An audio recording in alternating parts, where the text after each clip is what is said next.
Hey, everybody. Happy Sunday. Happy Sunday. We have a great guest today, Brother Mogase.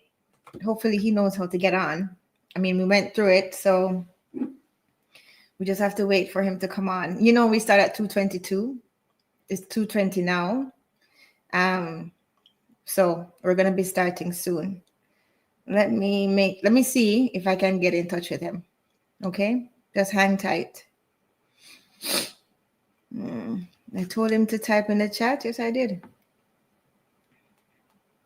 And he's on South African time too. So, you know, we have to give him some grace, right? Where is he?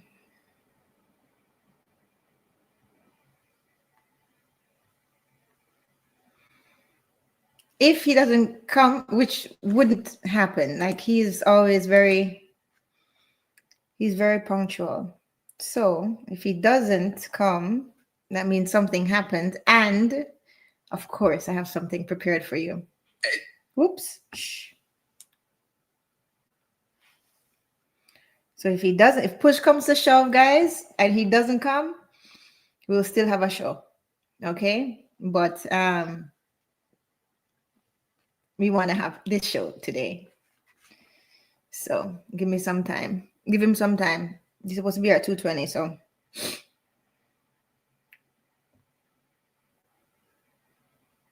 I wonder if something happened to him. I'm not too sure.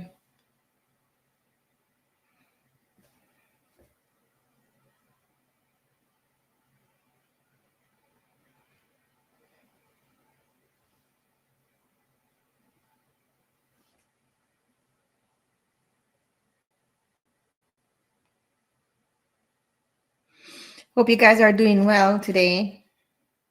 Sorry for the dead ear. I just have to wait. Hi, Imatep, my brother. Good to see you. Yeah, well, we're waiting for Brother Magase to come in.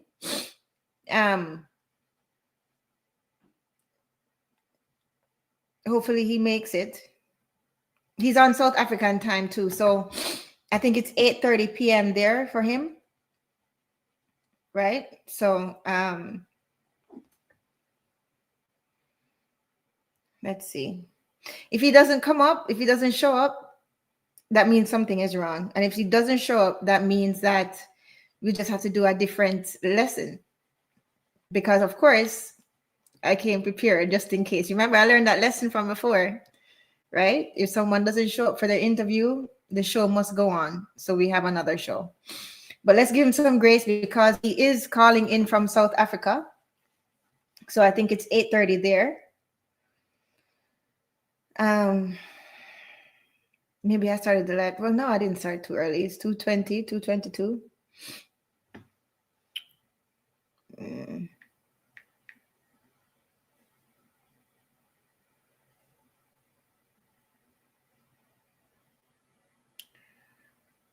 Well, you know what? In the meantime, I'll just talk to you. Yeah, so he's a spiritual leader from South Africa, and he's also a teacher. And very, very, very, very, very knowledgeable man. Very knowledgeable man, honestly. So I had to share him with you guys, with my audience, right? Because you know everything's about exposure. Sorry for my nose. I swam this morning. I had the best swim. But my nose kind of. Hi, we are in the live.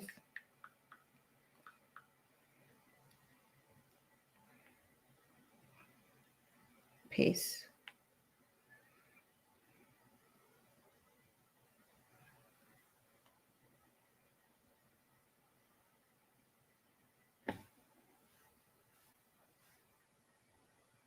Did you ask him if he knows Kreda Motwa?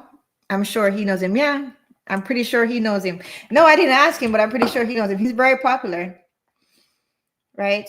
I don't know what's going on. Why is he late? That's not like him.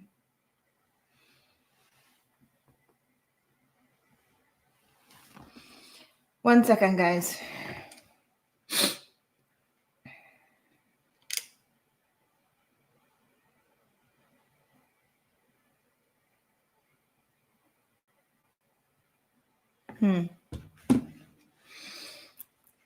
I don't know. Well, in the meantime, let me see something. Hold on. Let me check my email because maybe he.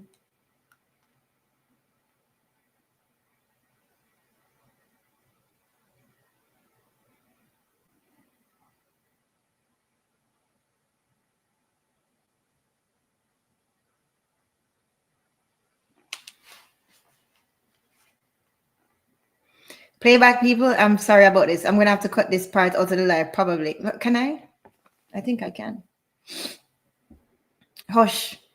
Nothing I can do. I'm just waiting for him to come. He was supposed to be here at 2:20. So, what can I do? Hush. All right. Listen, I don't like dead air, especially while we're live. So, what we're going to do is we are going to start. We're going to start the show.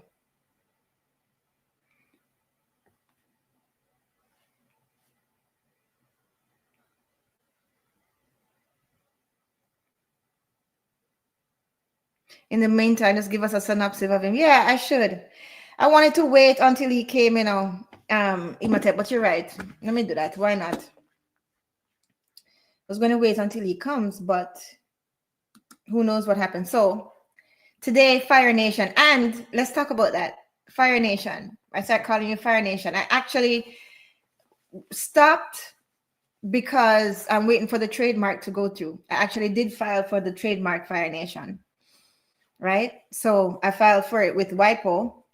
So that means that you'll be protected in not only Canada and the United States, but all over the world. That's WIPO, WIPO. You can look it up. So I filed for it. So I kind of jumped the gun when I did file for it and started calling you Fire Nation in some of my shorts. But I've stopped that until it passes. I'm not going to call you Fire Nation anymore because just in case it doesn't pass, I don't want any problems or anybody coming after me. Right? Remember, the goal of everything is to always be unsuable. Right? Always be unsuable as much as possible. Right? So let me tell you about Brother Magasi. So Fire Nation, today, let me not call you Fire Nation, sorry. Friends, today we are honored to be joined, hopefully, by a man whose presence carries both wisdom and transformation. The Honorable Rhea Betswe Katlio, that's right, Mogasi. He's not only a respected leader in the fields of communication, equity, and community development, but also a spiritual teacher whose mission is to guide us back to wholeness. His work bridges the ancient and the modern, drawing from African spiritual traditions, ancestral wisdom, and lived experience to help us navigate the complexities of life, leadership, and relationships in today's world. So, through platforms like She Thrives, where he was a co-host, he has inspired many with the call of self-leadership, inner healing, and the restoration of balance between the masculine and the feminine. At the heart of his vision is the belief that we cannot heal as individuals without healing as communities, and that men and women alike must confront the wounds of patriarchy, learn new ways of relating, and step into their true spiritual power. So when he comes, please welcome in honor a voice for healing, a bridge builder for our people, and a guide towards higher consciousness. This is Brother Mogasi. Let's see. Hi, Queen Lakeisha. Good afternoon, darling. Good afternoon, my dear. Waiting for brother, and I don't understand where he is because he's never usually late. So something might be wrong, to be honest. Something might actually be wrong.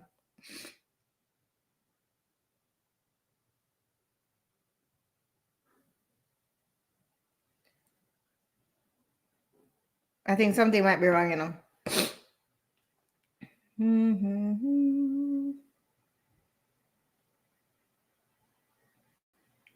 Where is he?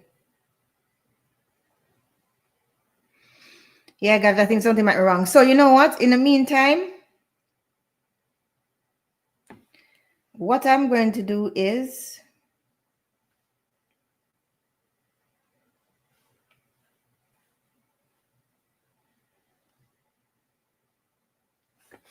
in the meantime, guys, you know what? Since he's not here, right? And I don't want I loathe dead air, especially when you're on camera. Cannot stand it. It's the worst thing. So what I'm going to do in the meantime is I'm going to go over things that I want you guys to learn about interviews, right? This is very, very important because I'm finding that this is a very weak point for a lot of people trying to get jobs, right? And they think they're doing the right thing, but they're not. Okay. So in the meantime, while he's not here,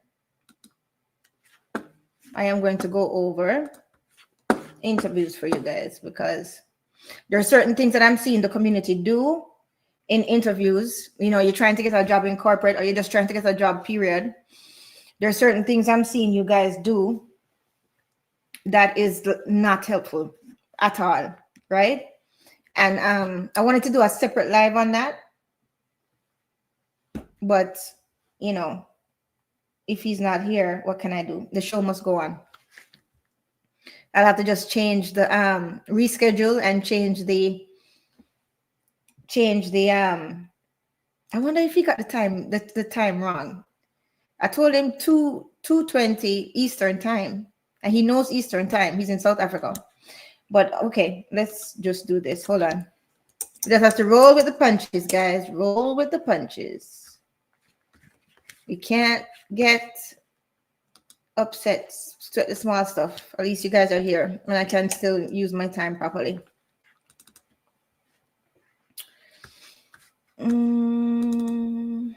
Okay. Hold on.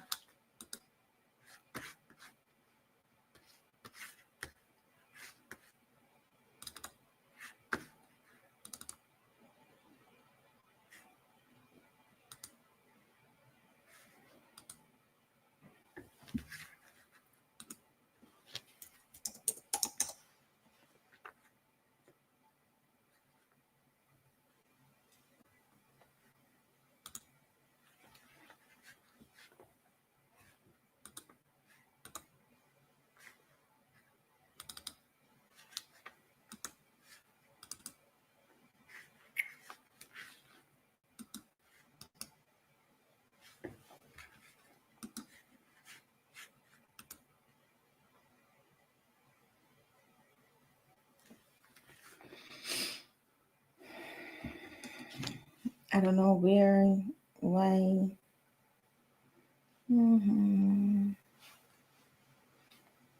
I know he's going to be very apologetic, though. That's for sure. Where may I come from? What's a journey? Good thing God got me. See it and you feel you. I don't see him. All right, let's move on. Where may I come from? Life has meaning. I say you keep on believing. See it and you feel it.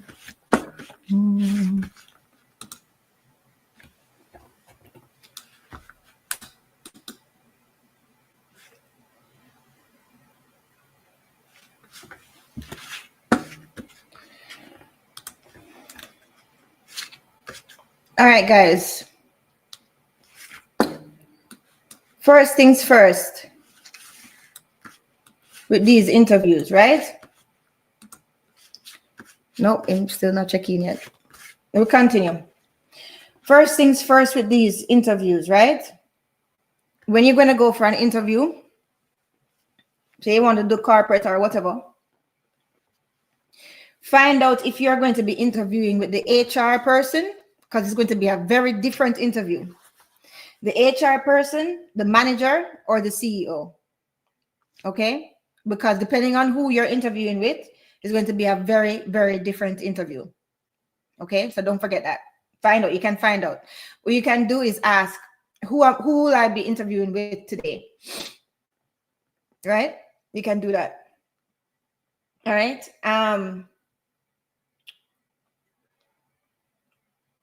Okay, so let's say if you're in a manager interview, there are certain words too that you can use. There are certain words that you can use that will actually help you, right? Like power words. That's what we call them, power words. So if you hear a candidate use certain words, it actually helps them out, right? Creative is one. Motivated is another. Ambitious is one. Confident is one. Persistent is another. Innovative is one as well.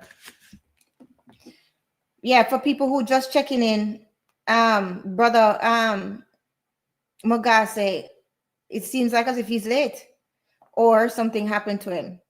So we have to just continue until he shows up, if he shows up today. Right? Persistent is another good word. Agile is another good word, right? I wanted to do this as a separate live, but hey, right? If you want to communicate, like say, you know, you are you're strategic and you're focused, you can use words like strategic. You can use words like influential, right? You can use words like forward thinking, right? These words are buzzwords, especially for people who are going to be hiring you. All right. So manager focus words, and you know, we can tell you this too, is problem solving and execution, right? And basically showing that you have leadership potential. So if you're going in there for like a manager role, or you want a manager role there, right? Or you're being hired from inside for manager role, right? Usually they know they're going to give it to you anyway. But you can say that you are, here's a big one, results driven. They love that. They love results driven. Proactive. They love that. Love that word, proactive, right? Resourceful. That's another great word. So I want you guys to take notes of these words for when you're in your interview so that you can use them and you can just blend them into your speech, right? Let me give you some more tips. Let's see. Well, for HR now, before I go into that, HR, the key with HR is to show that you will be a cultural fit, right? To show that you would be a fit with the company. Okay? That's the key, right? So you want to use words like, you want to basically, let me tell you, you want to basically demonstrate that you have adaptability. You want to demonstrate that you have cultural alignment again, right? And you want to demonstrate that you have interpersonal skills if you're interviewed with someone from HR. Okay? So some words that you can use is, you can say collaborative, right? You can say supportive, right? You use those words to describe yourself and something that you did in the company. You can say words like empathetic. You can say words like communicative, right? You can say that you're flexible, right? So you can even say that you're an active listener, right? So I want you guys to, I'm going to get, yes. I'm going to get the whiteboard for you. And I want you guys to write down these words, because go back to the live, rewind it and pause it and write it down. Find out who it is that you are interviewing with and use those words specifically, right? Use those words specifically. Now, in order for you, right, to know the cultural fit, that means you have to do research on the company. You can't show up to the interview and it just look like as if you just did a Google search, right? What you need to do is look at the company on LinkedIn. Look at what their yearly events are, right? Look at what their yearly invest. One important thing that you have to know when you're interviewed, the interviewer wants to know. Yeah, that's true. So you want to That's true. You want to, oh, yeah. So you want to basically research the company. Don't just Google it, right? Research, find out what is important to them.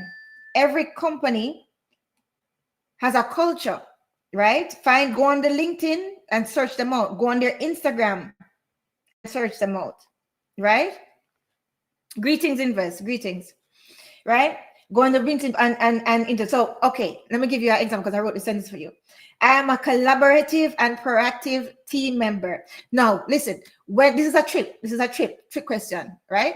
When they ask you, tell me about yourself, they don't want to know about you. They don't want to know about that's first of all, it's illegal for them to ask you certain things. Okay, so that's a trick question. So we don't want to hear all of this about you and your family and all that. We don't want to hear that. Here's a good example of what it is that here it is right to me here. You can say, I am a collaborative and proactive team. Here's Brother Magasi writing me. But when he comes on, listen to me now, okay? Listen. This is an example. I am a collaborative and proactive team member who consistently drives projects to completion on time with measurable results. Perfect. That's what I want to know about you. That's what they want to know about you. He says, my sister, I am so sorry. We found out that my grandmother's sister passed away and I was completely out of it. So sorry. Oh my goodness. Could we try 4 tomorrow evening? Oh no, I'm so sorry. I knew something happened. See, guys, I knew something. I shouldn't have probably said that on the live. I was reading, wasn't I? Damn it. Oh well. I'm so sorry, brother. Let's try next Sunday. Let's try next Sunday. So sorry. So sorry, brother. Oh, so he has a death in his family. Yeah. See? I knew it was something because he's always on time. That's why you have to give people grace. The man is always punctual, right? Always punctual. So I knew either he got the time wrong, but he knows Eastern time, or something detrimental happened. And see, just so said, so done. Something detrimental happened. All right. So let's continue. See, and that's why it's a good thing.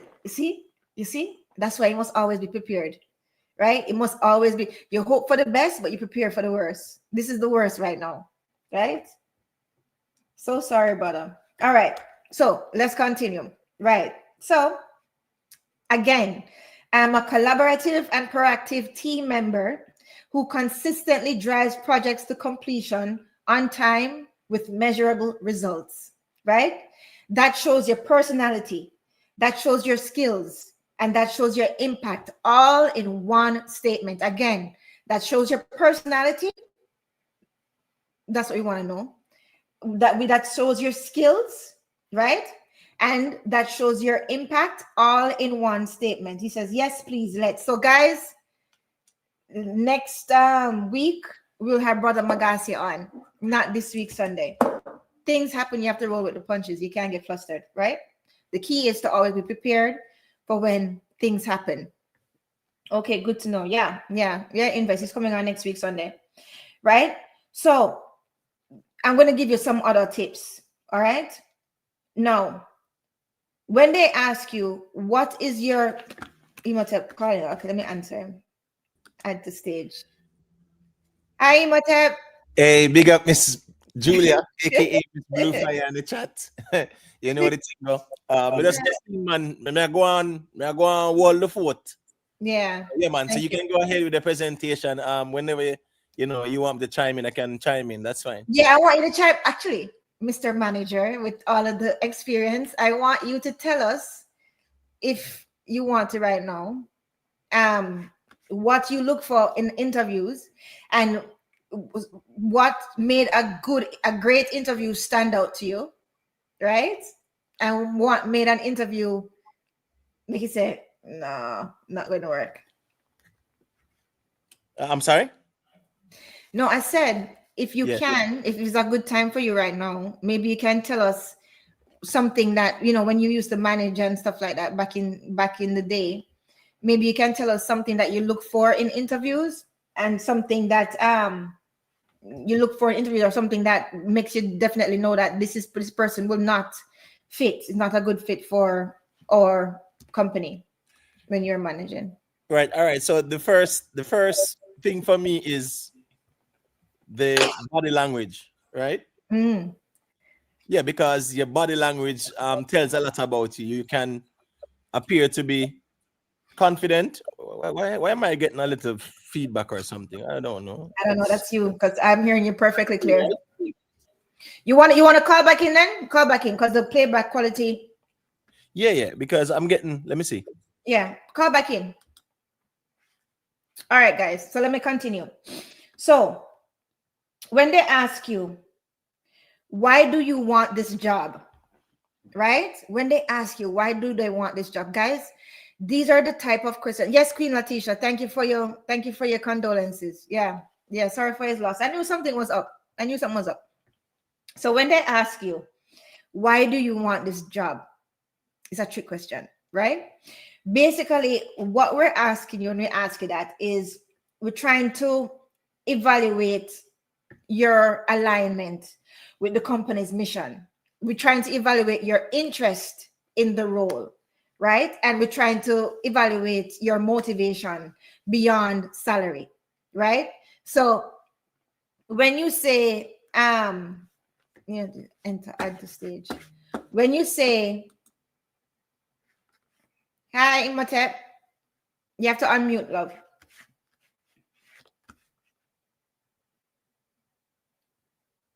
Yeah, we can't hear you though, but you're unmuted. Just can't hear you. All right, let me continue. So listen, when we say, why do you want this job, we're trying to determine your motivation beyond you getting paid, beyond salary, right? So we're trying to evaluate not only your alignment with our company mission, right, but your intentional career decisions, right? So that is something you're backstage. I add you on. No, you're on, Imhotep. You're added. Oh, sorry, didn't add you. I didn't press That's fine. that. Yeah, man, that's like sometimes. No, I'm Yeah. Are still you hearing me learning now? all of this stuff. Yeah, I can hear you loud and clear. Loud and Okay, all right. clear. So go ahead and finish your point, and then I will Right. revert. No, so I'm just explaining to them that some of these trick questions, or some of these questions that they answer a certain way, right? They're really not supposed to. They answer it very basic, and they don't understand that this is, we're trying to evaluate. We have a rationale behind these questions, right? So when you say, why do you want this job, is a trick question. We're trying to basically figure out your motivation beyond your salary, beyond you, what you think you're going to get for your salary, right? And also we want to see your intentional career decisions. Okay, so, and also not only that, we want to see if you actually align with the company culture, right? So that is something, right? When someone says, when they say to you, how do you handle tight deadlines, that's another trick question. Basically what we're trying to see, we're trying to see how you deal with stress management, because that's a very, very important thing. Very, very important thing. We want to see if you're able to prioritize what you need to prioritize, right? And the key thing is, if you're able to maintain quality under pressure, okay? Or if you get flustered by every little small thing that goes wrong, that's a big sign, right? But go ahead, Imhotep, let me hear what you have to say. Yeah, as I was saying before, the first order of business when conducting the interview is to observe the person's body language, right? Because you see a person appearing to be confident, Mm-hmm. or appearing to lack the confidence during the interview, Mm-hmm. can also be a positive or a negative indicator. If you're interviewing them, if someone comes into the interview and they're very confident, and they say what they're saying confidently as well, they look you in the face, because a lot of people are not strong in terms of eye to eye contact and being confident at the same time. Some people, they'll talk and they will look down or they'll hold the head to the side, and those are negative indicators as well. So you definitely observe the person's body language, you observe their demeanor, right? Yes, yes, what is said is paramount, right? That's the most important thing. What is said in terms of their responses to the questions asked. However, their demeanor and body language, or the confidence or the lack thereof, is also a determining factor, right? Exactly. Because you can say the right things, and your body language shows that you're not confident in what you're saying. Exactly. Now, guys, playback and people here on the chat, Imhotep just showed a prime example because Imhotep was a manager couple times in Jamaica, right? Now, when you're interviewing with somebody like Imhotep or like with a manager, the managers, right? They want you to showcase not only your technical expertise, they want you to demonstrate leadership potential. That's a big one for managers, right? So that is why too, when you're interviewing with somebody like a manager like Imhotep, there's a lot of things that you need to pay attention to. Not only your body language, like what he said, that's the first thing he looks for. Yes, that's true, because body language demonstrates leadership potential, right? But you show initiative and proactivity. You discuss your experience with managing projects, right? You highlight teamwork and collaboration, right? And be prepared, because Imhotep would ask you about challenges that you faced. So be prepared to answer the type of questions like that, right? So depending, of course, on the industry that you are, some managers would ask you about, your technical expertise, etc. But what Imhotep says is 100% facts and true. And everybody does look for that, and he's right. That's something that, regardless if you are interviewing with HR or you're interviewing with the manager, that is something that you need to have locked down. But it just shows you the managing mind, right? And what it is that is the first key for him. Is there anything else that you want to tell us, Imhotep? Yes, for sure. Especially if it's a industry that it's customer oriented, where it's customer service oriented. Definitely your personality is it's like a 50%, right? You saying the right things is the next 50%. But just your confidence and the manner in which you express yourself, right? And the personality that you show during the interview. If it's a customer service, if it's a BPO kind of environment, right? If it's like a financial institution where your job entails day-to-day engagement with customers, during that interview, your personality, your body language, your confidence, you express yourself, it's a big plus, in terms of the person who is interviewing you. That's a big plus, because yes, you might have all the credentials, right? However, they're gonna assess your personality to see, do you fit, do you have the requisite human relation skills, right, to carry out your functions? Because yes, you can have the qualifications, but the nature of the job requires day-to-day engagement with multiple people, which entails multiple personalities. Are you capable of dealing with multiple personalities? You get what I'm saying? That's right.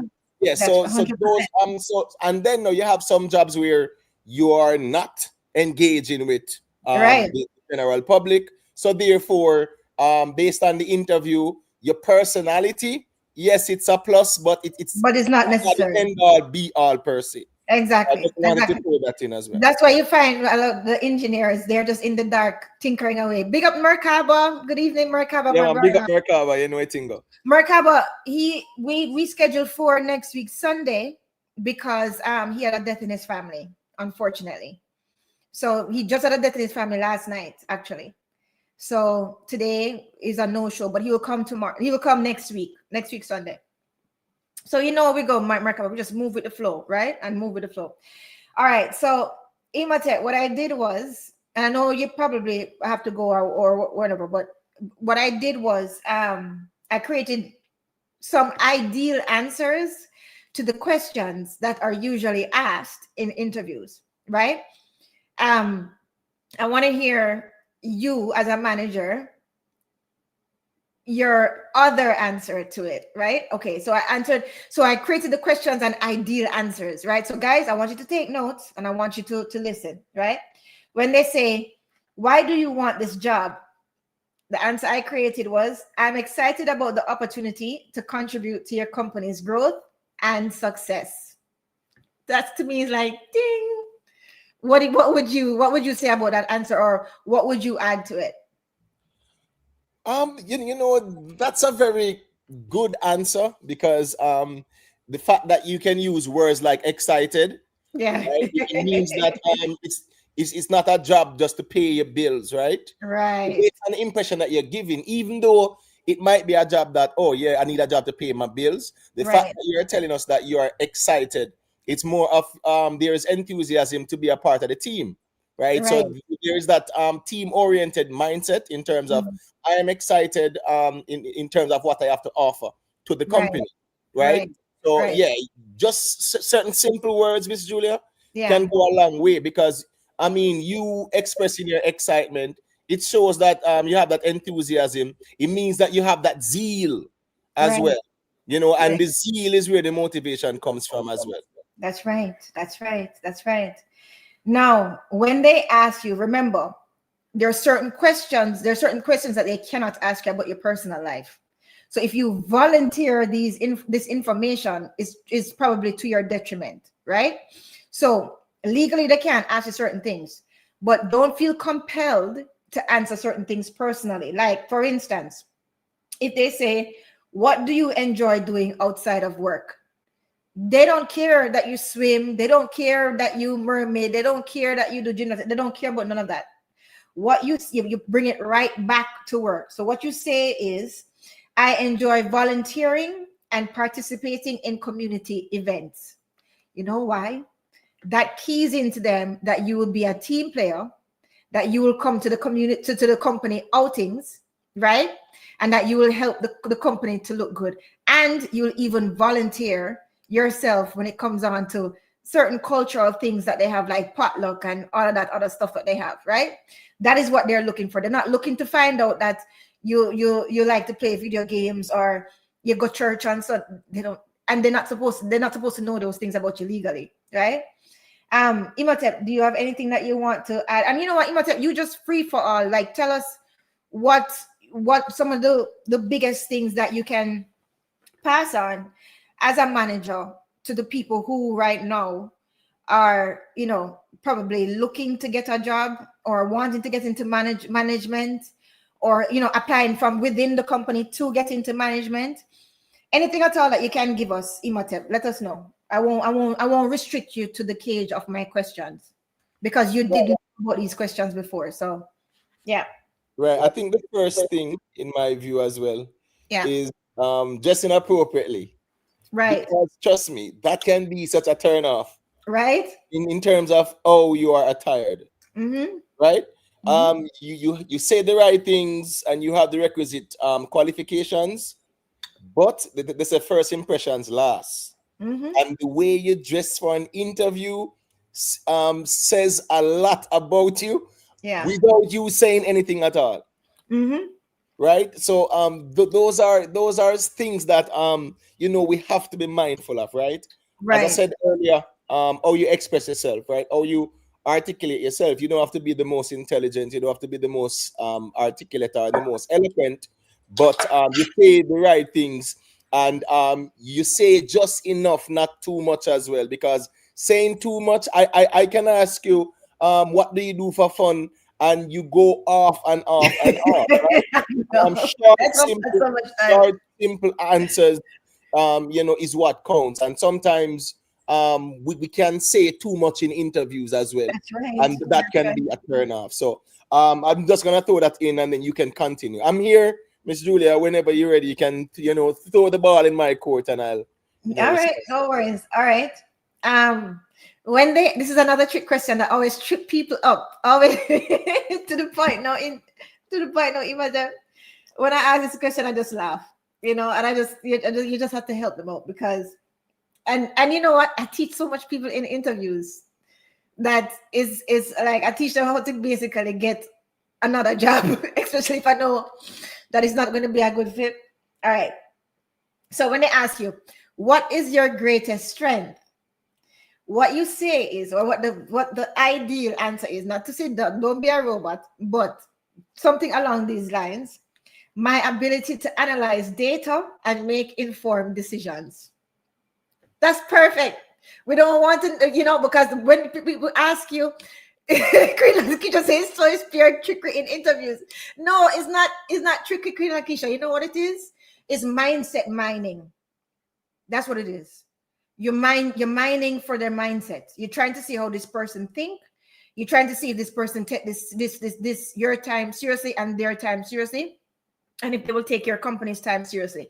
A lot of these questions will be easily answered if the person did their research on the company and the company culture. Again, doing research on company does not mean just Googling the company. It means going on LinkedIn, seeing what their events are, right?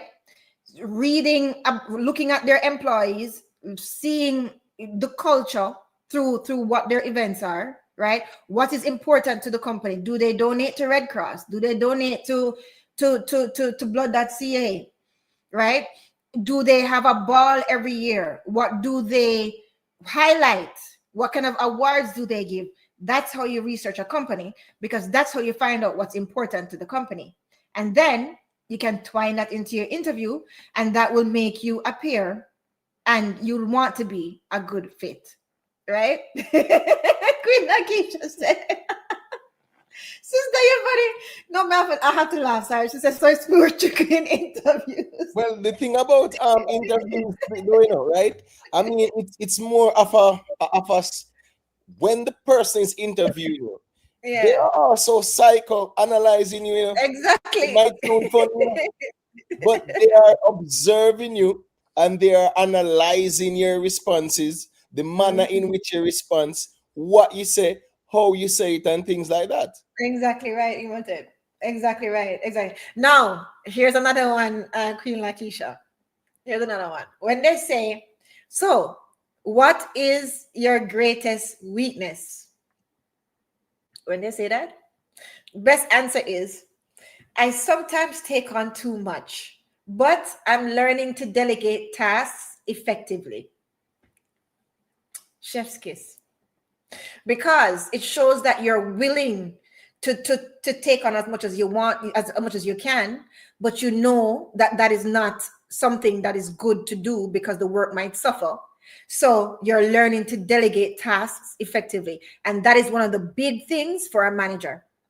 So especially if you're going into a managerial role, that is one of the biggest things that they have to learn, to delegate properly and delegate to the right persons, right? And follow up, right? So what you have to say about that, Imhotep? You mean like the question that was asked Anything about that you like, want to say about it there? Anything that you want to say about it? well, I mean, whenever someone is asked like, what is your greatest weakness, right? Yeah, and as it relates to, the jobs or tasks at hand. Yeah. Yeah, I mean, what you said is the ideal thing, right? Yeah. But the funny thing is, a lot of people will not say that verbatim. Right. And sometimes they will even respond to that question, um, where their response is outside the purview of the context of the interview. Exactly. You Exactly. get what I'm saying? It's more like a personal weakness thing. Exactly. It has Exactly. nothing Nothing to do with it.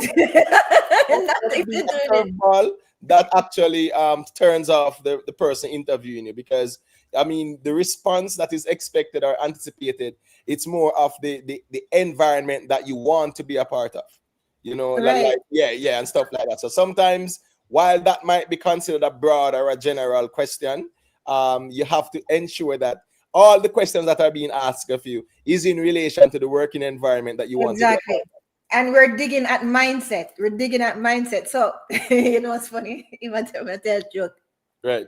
One time, one time I asked that question, and the man said to me, sometimes I tell lies. That has nothing to do with you. That's a personal thing. Right. But Yeah, but this is the thing. He bless his heart.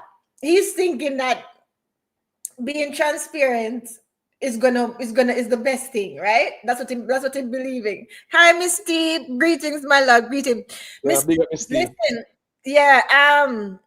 Brother Magase can't make it today because he had a death in his family last night. So he'll be on next week, Sunday. Sorry about that. Can't do any better. But right now, what we're doing, Miss T, is just going through what I prepared for you guys just in case, which is how to ace your interview. So if you're going to go for corporate interviews, or if you're going to go, if you're interviewing internally for a higher position, these are some questions that are asked that people usually trip up on terribly, right? So just giving some pointers, and Imhotep is here helping me, pardon me, because of his manager background. All right, so here is one now, Imhotep. There's another trick one. Describe a time you failed. Describe a time you failed. So here's the perfect answer, right? Perfect answer. I missed a deadline due to miscommunication, but I took responsibility and implemented new processes to prevent future occurrences. That is perfect. Why? It's not like as if you're blaming anybody else and say, I missed a deadline because my last boss, he was a jerk, or my last boss didn't take certain things serious, or ask that I call for. They don't want to hear that. And I definitely don't want to hear you bad mouthing anybody else, because that shows, that signals that you're not a team player and you're into the blame game, even if it was not your fault, right? We don't care about whose faults. We care about who's responsible, right? So you say, I missed a deadline due to miscommunication, right? And then you say, but I took responsibility, meaning that you basically manned up, you took responsibility, whether it was your fault or not, right? And I implemented new processes that's strategic in order to prevent future occurrences. That shows that you're being proactive. So the miscommunication doesn't happen again. Yes, Queen Lakeisha, I could write a book. I could write a book. And it's fun. That's why I said, you know what? You know, or people, we need this. I know that we do this is business matters, etc. But this, this is still business matters, right? And a lot of people, they are climbing the ladder. They do want to get jobs in corporate. They do want to get jobs, period. So why not help them to get the jobs instead of just talking to people who are already entrepreneurs or who want to start their business? This is still business matters, because guess what? The businesses are going to hire these people. So we want them to be polished and to take the interview seriously. And sometimes they're really great candidates and they miss out on a job, or they miss out on a position because of the fact that these questions trip them up. And if they had proper guidance, the questions wouldn't trip them up. And guess what? It's not only, and my business owners, don't come to me after and say, oh, but you're giving them a cheat sheet, or, oh, then you're going to mess up our process. No, because we miss out on a lot of good candidates too, just by these just by these very delicate questions that they trip up on.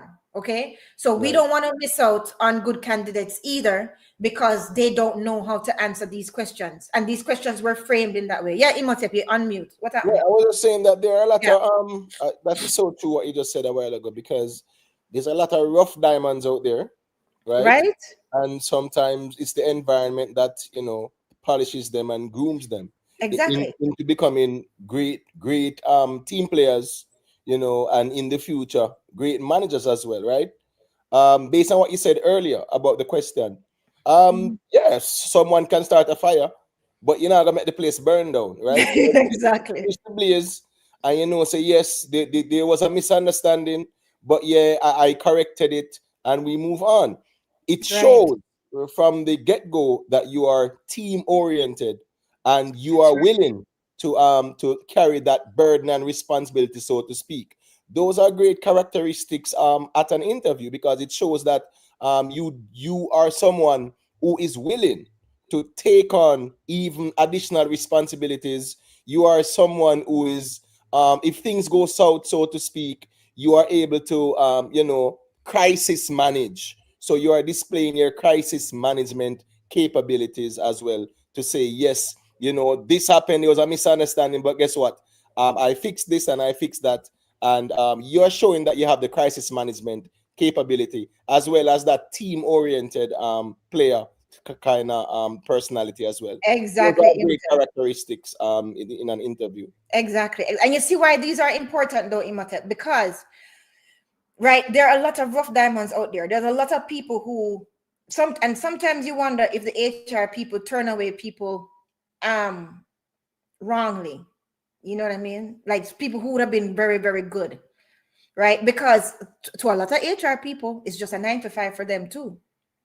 So if you just blunder something, right, they're not looking deeper, but you have to look deeper at the person, right? You have to look deeper at the person.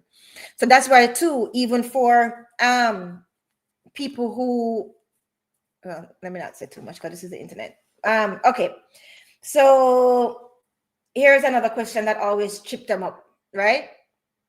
Why do you want to leave your current job? Why do you want to leave your current job? Here is the answer. Write it down, take a picture, do what you need to do. I am seeking opportunities for professional growth and development. Zip it. That's it.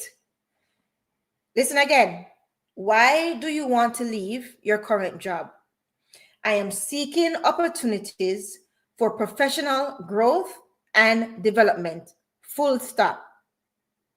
Do not be afraid of silence. Okay, full stop, done. And if they keep the silence, wait for the next question. That's self-control. We don't want to hear why do you want to leave your current job? Oh, they don't appreciate me. Hi, 444 Records Entertainment. Hi, darling. Good to see you. We don't want to hear it. They don't appreciate me, or I don't like the culture, or you know why? Because they're looking at that and saying this is the person, this is the same thing that they're going to say about us in the next couple years. That's how they take sleep and mat death. 444. We were supposed to have Brother Magasi on today, but he had a death in his family last night. So he's going to come on next week Sunday. So what I'm doing right now is helping people to not miss out on great jobs. I'm helping with interview tips that I know our people always mess up on, that basically stop them from having that opportunity, and also helping the companies to not miss out on good people, because sometimes there are some good people there, right? So, all right, what you saying now, Imhotep? You just unmute. Yeah, I just wanted to add to what you were saying earlier, right? Yeah, There is confidence in the spoken word, but there's also confidence in silence. that's And right. as you write, because also, Miss Julia, Yeah, um, there is certain environments where silence can create tension. Silence can be unnerving. Silence can make you feel uncomfortable, right? yeah, But there is that confidence in silence as well. As you said what you say, and that is and that. that is it. Keep And you quiet. confidently, rest in silence. So, Exactly. so sometimes being silent is also being confident. It is. Yeah, It yeah. is You say what needs to be said. Don't say too much, anymore. and Right. that is it. And you remain silent, yet you are very confident. And don't say anything bad about the company that you just left. Hi, Gaza Ricardo. Good afternoon, my Yeah, dear. man. Good Yeah, man. afternoon. Big So, up, God, brother, Ricardo. And 444. yeah, big up. So, as I said before, Brother Magasi is coming next week Sunday because he had a death in his family last night. So hopefully you can join us next week Sunday when he's here.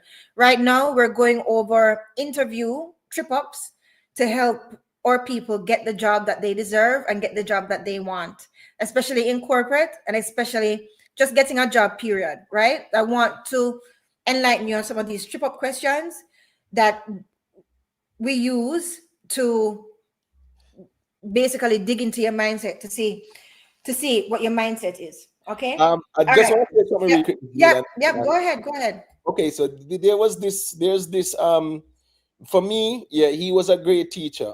I used to study him a lot, right? His name is Jiddu Krishnamurti. You might be familiar with Mhm. him, Yeah. right? Yeah. Brilliant mind. He's from India, right? Yeah. And he was he was speaking to some students, and he Yeah. gave a very good story. He said that one day there was like a teacher, right? Yeah. He was expected to go into a university and do a lecture, right? Mm-hmm. And he went in there, Mm-hmm. and when he went in, he paused. He was silent for about 5 minutes, Yeah. and then he left. He said nothing at all. He was silent for 5 minutes, I heard that story. and then he left. The Yeah. moral of the story is sometimes silence is also the loudest voice. Best teacher. Right. Right. And the best teacher. So true. Yeah. It's very true. All right. Here's another one. And Imata would know love this one being a manager.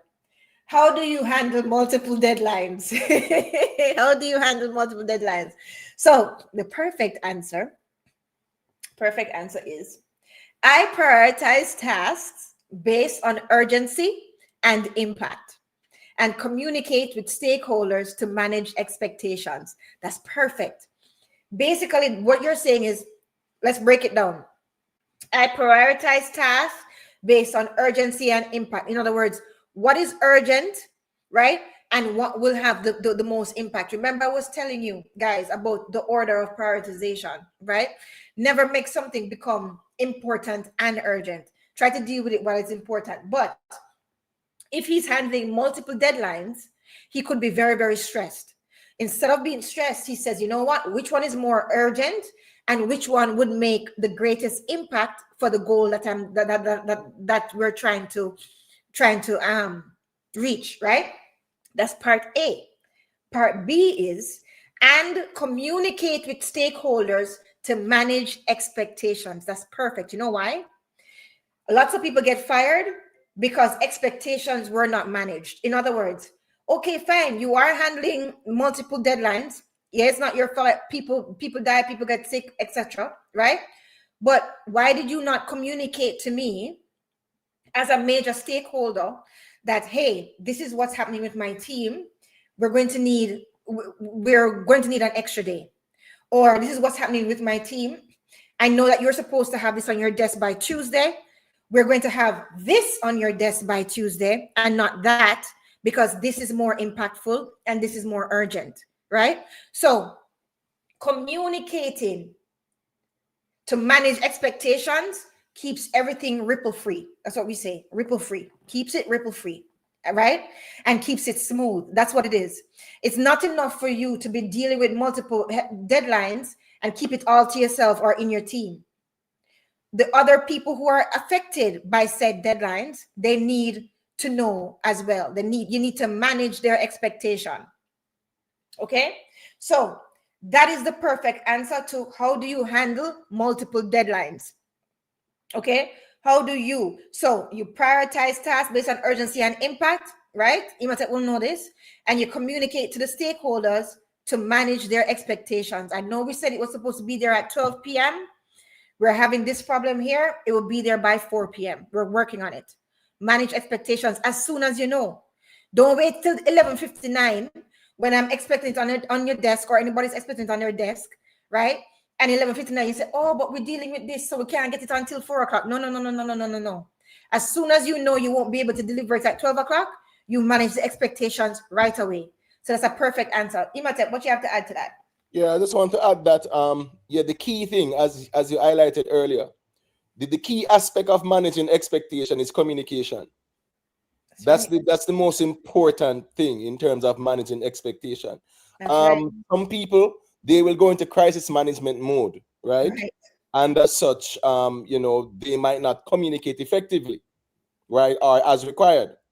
And as such, sometimes it's the client that's calling you to say, hey, what's going on?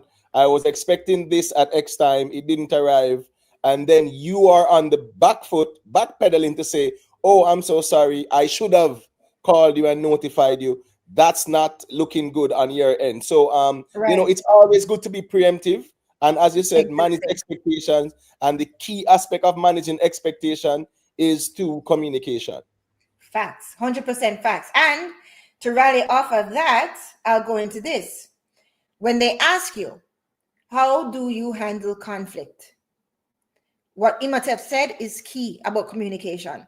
So when we ask you, how do you handle conflict? What you say is, I address conflicts directly by facilitating open communication and seeking mutually beneficial solutions. See, to these answers, there's always a part A and a part B. Part A is, I address conflicts directly.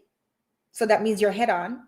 By facilitating open communication, that means that you're willing to listen and willing to learn and also be honest, right? And part B, and seeking mutually beneficial solutions. That means that not proving that I'm right, not proving that my favorite is right, but seeking mutually beneficial solutions. So that means you're a team player. You're thinking about the team. You're thinking about the other person. You're thinking about the other, what else is left, right? That's what it means. Okay, so don't forget these, guys. Please don't forget these questions, because they're going to come up. They're going to ask you them. Okay, they're going to ask you these questions, especially if you're trying to go into corporate, or even if you're a lawyer, you're trying to get into a firm, right? Even though those people, they hire from within, so like usually it's a lot of recommendation. But anyhow, regardless, these questions are going to come up, guys. So please remember them. Anyhow, Imhotep, what do you want to say about that? Yeah, I mean, like, it's very important in conflict resolution situations to be open and receptive to okay, I want to hear what you have to say, because you have sometimes, it also requires patience. It requires emotional intelligence. Conflict resolution situations requires emotional intelligence and the patience to be open and receptive to what each party is saying. All right, there was an issue, both parties are in your office. You have to be open and receptive to hear what each individual has to say, and you have to be impartial.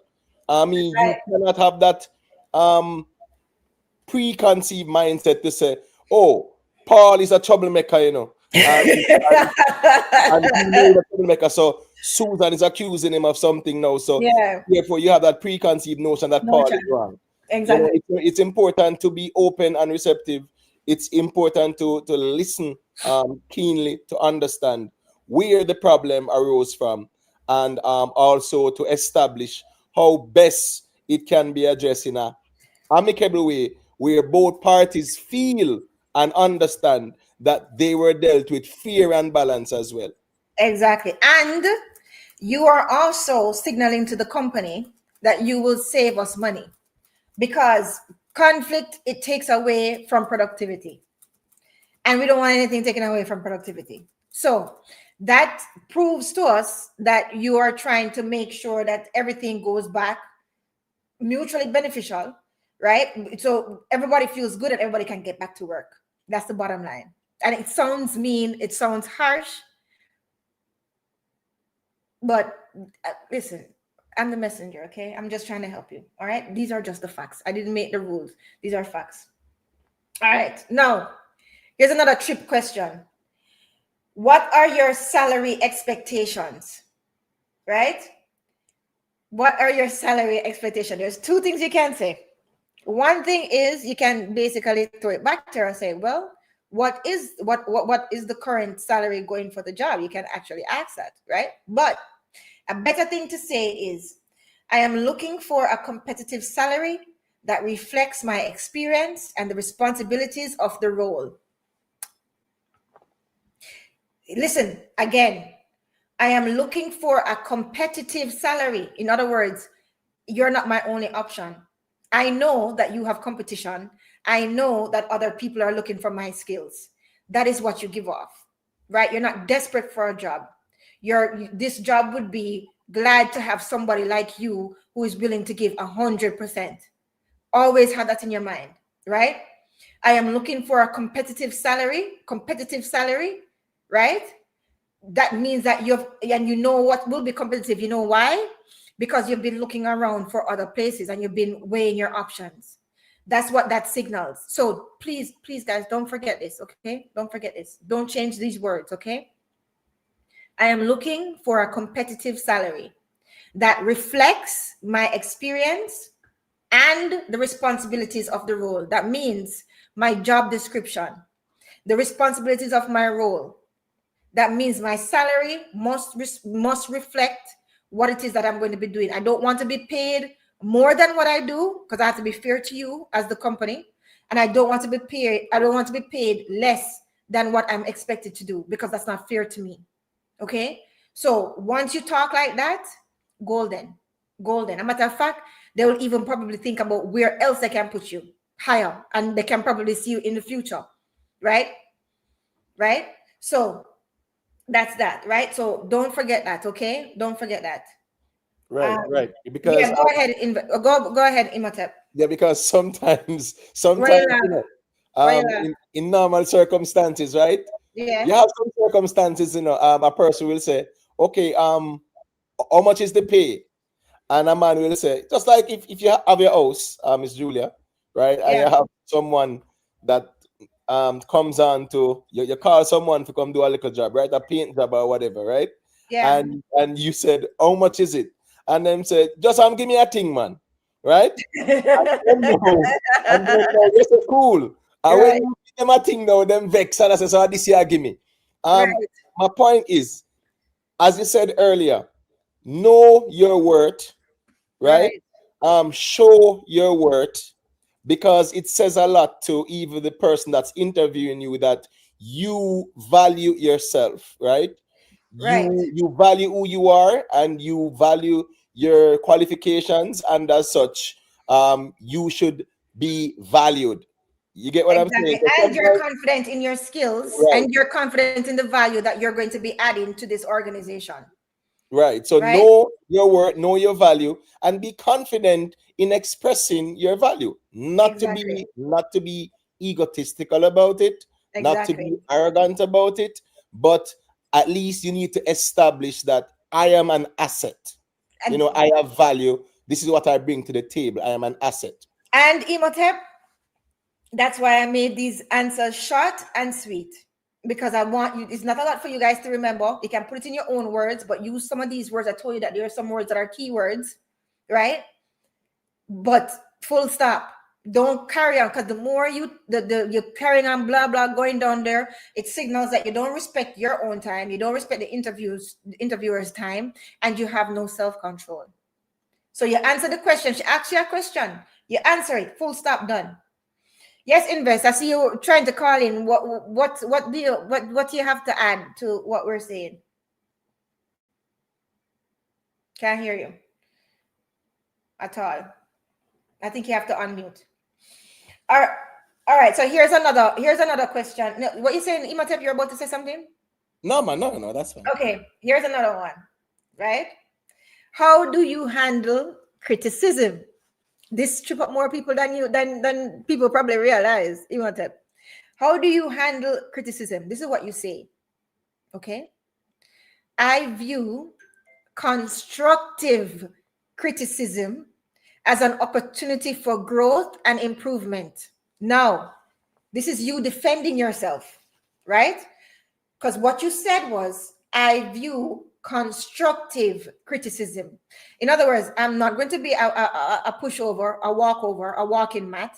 I'm not going to allow people to walk with me, but I do view constructive criticism as an opportunity for growth and improvement. That means that I will listen and I will take it and I will improve myself from it, right? And that also lets the manager know, right, that you expect constructive criticism, right? You expect any kind of criticism to be constructive, right? To where it can make a difference. Yes, Invest. Can you unmute and say what you wanted to say? Can't hear you. You're still muted. All right. So, Imhotep, what do you have to say about that? Yeah, it's the same thing as what you said. We have to learn to take it on the chin, so to speak, right? And there's a thing as well, right? Whenever we are wrong, I think it's important for us to acknowledge and accept that, yeah, I was wrong, I messed up, right? So what it does, it kind of insulate you emotionally from the constructive critique. Because if you have already accepted that I'm wrong, even though you know that, well, you're gonna be spoken to, right? At least you have emotionally insulated yourself to say, yes, I accept the responsibility, I was wrong, so I'll take it on the chin. So even if you're badgered verbally, you're good for nothing, blah blah blah, because people give it That to is you, not so to speak, constructive. right? Yeah. At least you have prepared yourself to say, you have accepted that you were wrong, so you can take it on the chin, you can learn from it, and you can move forward.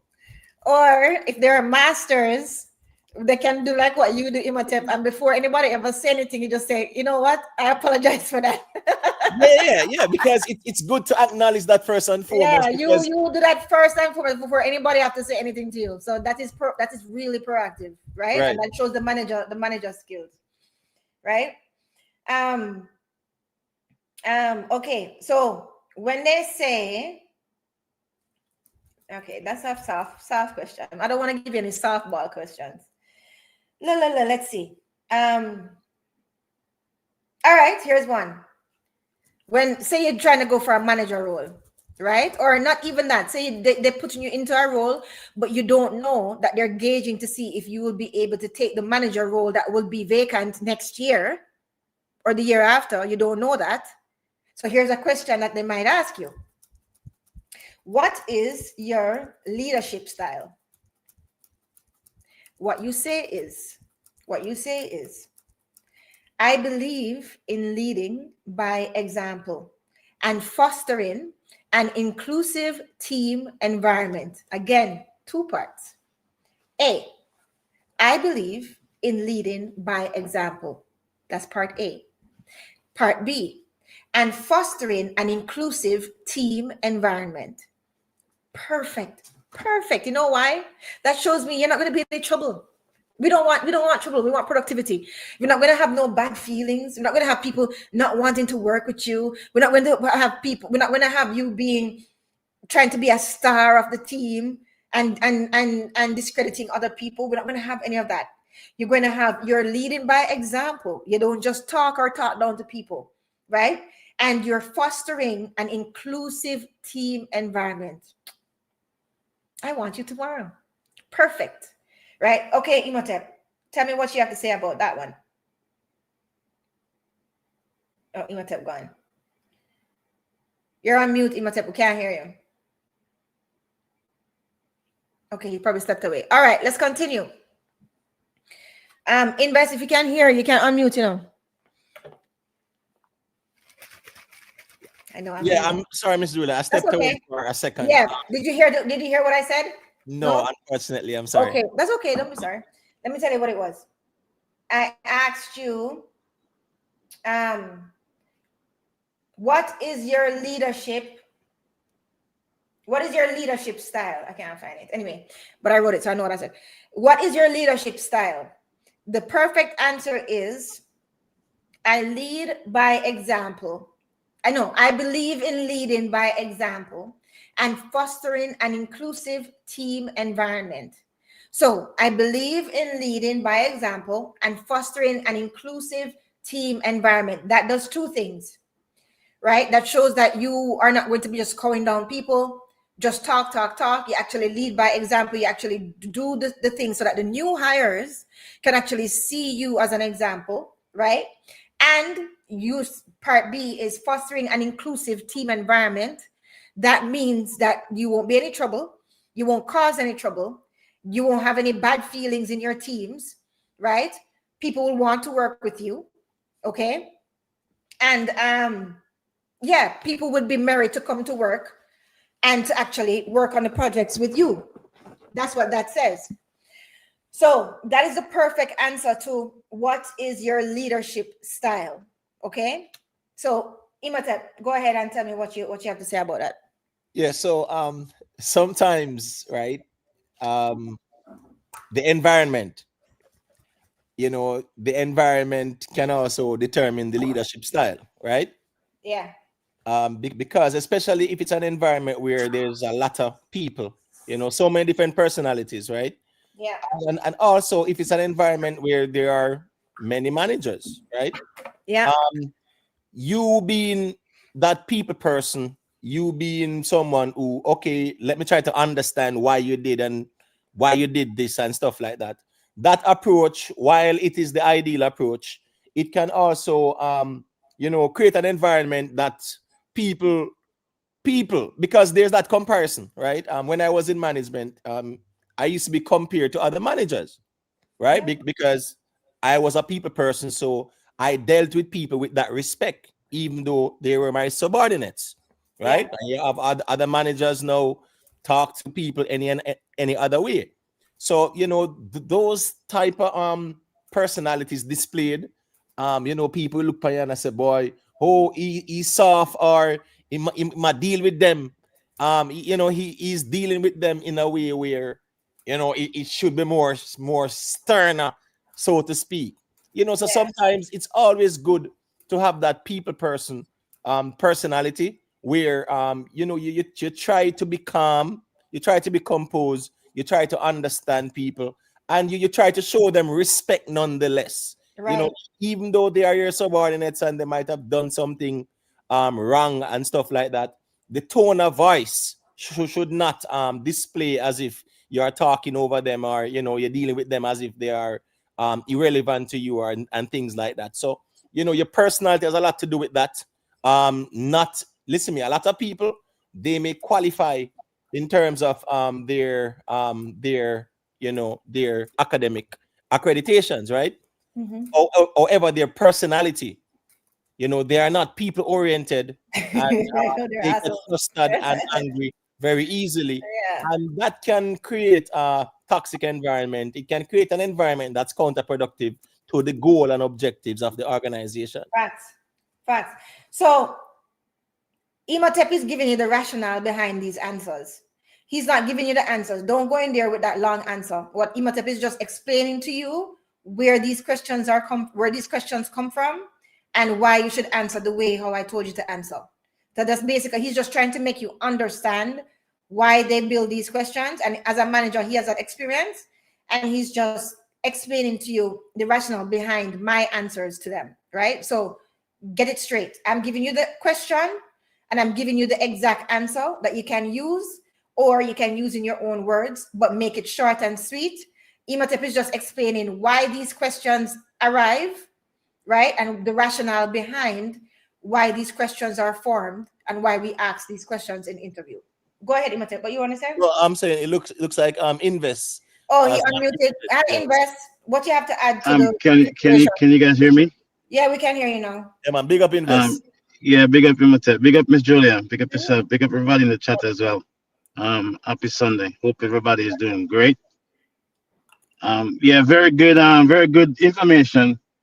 Re interviews. I love interviews. I've conducted many interviews myself. Mm-hmm. Interviews. For some reason, people always seem nervous. But what I want to reassure people is that the the interviewer is asking you about yourself. You know yourself more than everybody else. Okay, you know yourself more than everybody else. Mm-hmm. So go in the interview, be calm, be poised, be confident in your abilities and your skills. Know who you are. Know what you want to accept as well. Mm-hmm. Right. Um. Another thing, the information answering the question. There is something that can be a turnoff, or something can trip somebody up during the interview. You practice to answer the questions, right? And when you're answering the question, you're trying to remember, oh, how did I answer this one again? You're trying to remember. And that can cause you to fail the interview. So the Mm-hmm. most important thing is to actually like psych yourself to say every question these people ask me, They're trying to know if I am a fit for this organization. Every question. So the answer should frame how am I going to be fit for this organization, right? That's your answer. You frame everything. Doesn't matter what them ask you. Why do you want to work here, right? Frame the questions. How am I going to help you, right? Once you have that basic, the fundamentals, you won't get tripped up because you don't go in there trying to remember. I studied 25 questions, but they asked me 30 questions. I studied 5 questions, but them asked me 18 questions, right? Or I studied 10 questions, but them asked me 3, right? Because interviewers sometimes by the first few questions, them get a feel of who you are, and sometimes they don't want to waste some time either. So they might say, you know what, we'll get back to you next 2 weeks, right? And rush you away because they don't want to waste their time as well. And the next point, please ask the interviewer questions, please. Please. Afterwards, we're gonna get there. We're gonna get there. No, no, hold on. No, hold on 1 second. Afterwards, No, hold on one second. Hold on 1 second. There's a part of the live where we're gonna talk about when they ask them what if you have any questions for us. We haven't reached that part of the live yet. But anyhow, continue. Say what you want to say. No, well, if you wanted to wait to that, but I was just going to say, if the interview is a conversation, right? It feels like a conversation, and I don't like the idea of waiting until the end to ask questions. No, I don't. That's just me personally, because during the interview, during the 1 hour that we're together, I should know about you, because sometimes if the interview is before lunchtime, the interviewer is looking at the watch and say, you know what, I want to go early if we go have lunch, So, go ask me a question. All right. But if you ask the questions, by the time they ask you 3 questions, say, excuse me, and you ask a question, maybe one. I do not, listen, all right, let's just stop here. I do not agree with that at all, right? Because first of all, if the interviewer is going to just rush you after 3 questions and not really take the time to gauge you, that's not a company that's necessarily going to treat you well. That's the first thing, right? The second thing is this. When they have an interview, they have a rote set of questions that they're supposed to ask every interviewee, right? And these are some of the questions. That's why I said, listen to these questions here and study them, right? I'm telling you to study these questions because these are the questions that people have heard in many, many interviews, corporate, management, even entry, and they keep on messing up these questions. And these questions were actually curated not only by HR, but by psychologists who come and try to help teams in companies to actually see the mindset of the person and to see if there will be a good fit for that company, right? So these questions here, guys, they're very important for you to understand where it's coming from, the rationale behind it. Even if you don't take it word for word, even if you don't take the answers word for word, study the questions so that you can be more comfortable when the questions come up, because more than likely these questions will come up, okay? Especially if you're going for corporate, especially if you're in North America, especially if you're going for a managerial job. These are certain questions that they use to pick your brain to see your mindset about it, right? Now, if you go into an interview for a company and they're rushing you after 3 questions, right? First of all, they're not supposed to do that. They're not supposed to do that because each candidate is supposed to have a fair deal, right? If that person or that company is rushing you after just 3 questions, right? That's not a company that is going to treat you well. That's not a company that's going to be worth your time. Look around for another company, right? That's my advice to you, because they're supposed to treat you like a human being. If that is the way they treat you on the interview, right? Remember that your time and your skill means something as well. And what you are giving, the energy, your life force means something as well. If they're going to treat you that way, walk away. You can walk away from a job as well. Okay. So I do not. And also too, because of the fact that it is your interview, but it is their grounds. You wait until they ask you a question. yes, it's supposed to be like a conversation. It depends, and you have to gauge. That's why I said to you at first, when you're going to do an interview, you figure out if you're going to be interviewing with the HR, figure out if you're going to be interviewing with the CEO, figure out if you're going to be interviewing with the manager of that team, because it can go 3 different ways depending on who you're talking to, right? Yes, it's supposed to be a conversation, but don't forget these questions, because these are the questions that are timed and true, used in all industries, right? Used to gauge your mindset, because there are certain questions that they can't legally ask you, but they find a roundabout way to ask you, right? And get comfortable with them. Okay, don't jump in when the interviewer is talking. The interviewer is in a stream of questions. Don't jump in. If something piques you, you can go in there with a notebook. If something piques your mind to ask a question while he's talking, you can write it down. And he might say, what is that? You have a question about that? If he asks you, then talk. But wait until you're invited to talk, especially if you're going into corporate, right? Because you don't want people to think that you're a chatterbox and you don't care about their time, or you're trying to sway the interview the way how you want the interview to be. Even though it's a conversation, you have to feel the room. There's no hard and fast rules. But I'm going to tell you this. Get familiar with these questions. These are the questions that trip people up. These are the questions that were created for a specific reason. Okay? So that's what I have to say about that.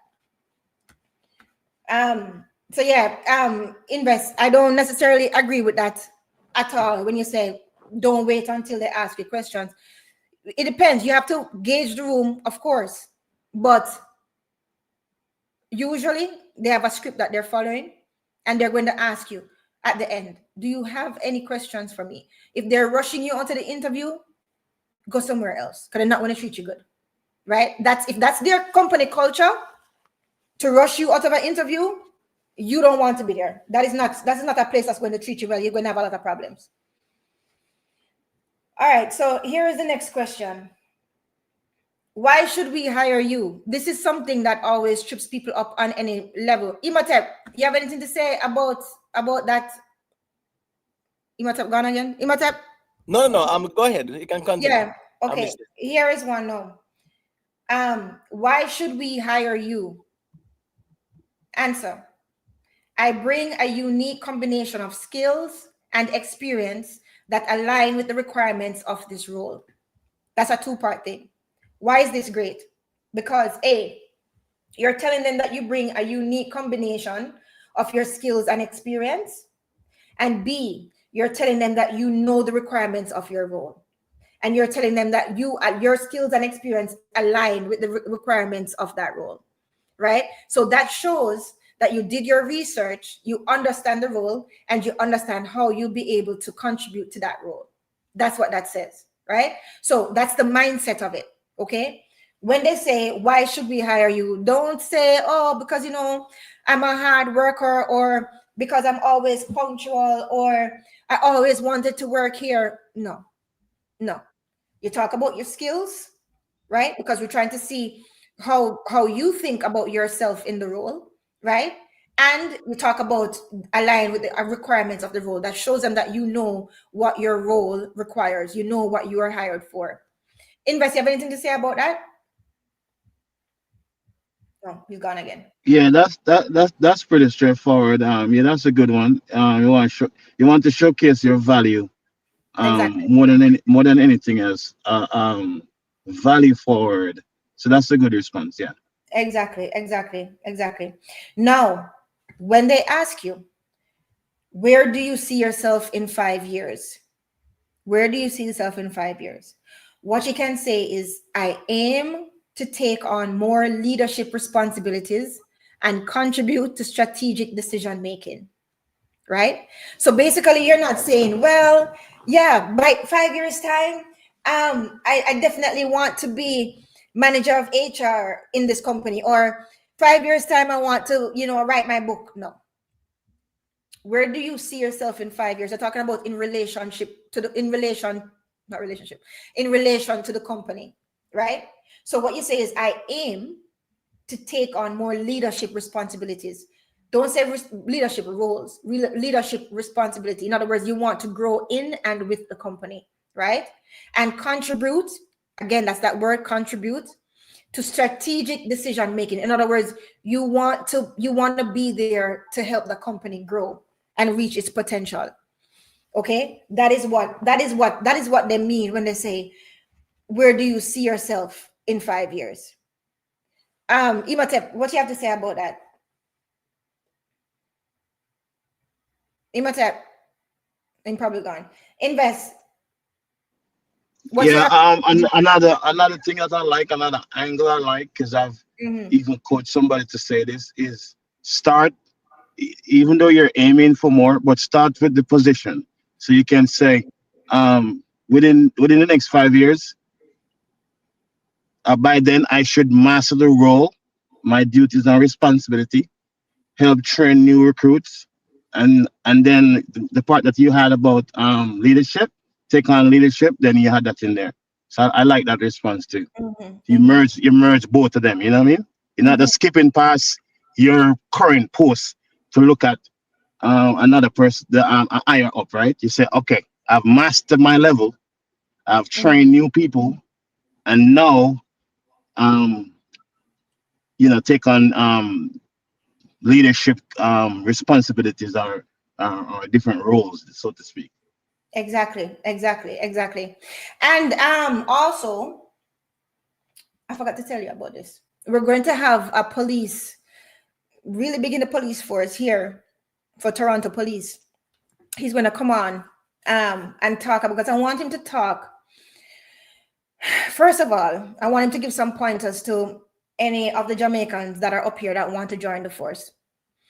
Also, give them the reality of how many Jamaicans are actually in the jails and the prisons up here, right? And what are the pitfalls that he sees happen?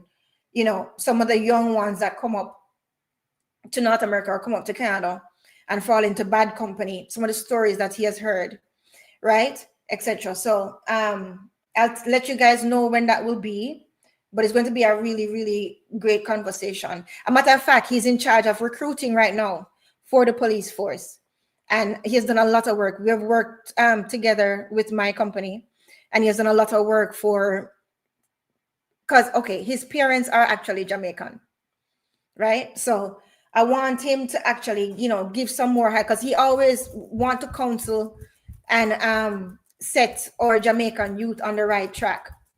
So I'm looking forward to him coming and even telling some of the officers that might be officers in Jamaica that plan to move to Canada, what's the best route for them to, be a part of the police force here, and what the expectations are, etc. So I'm looking forward to that. So I just thought to tell you about that, Invest. Here is one here, another trip up one.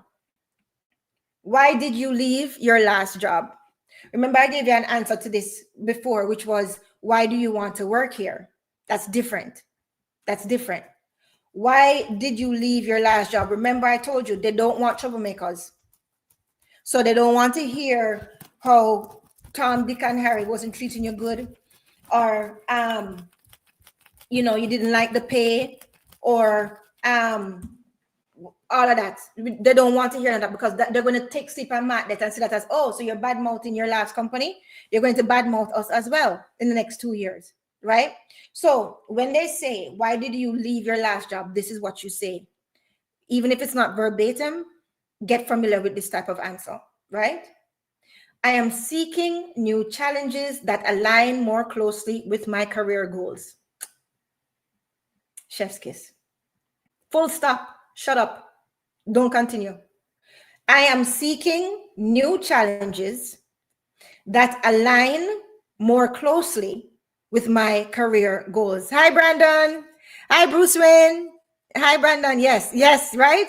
So these are questions, Brandon. Oh, because Brother Magasi won't be here, Brandon, because he had a death in his family last night.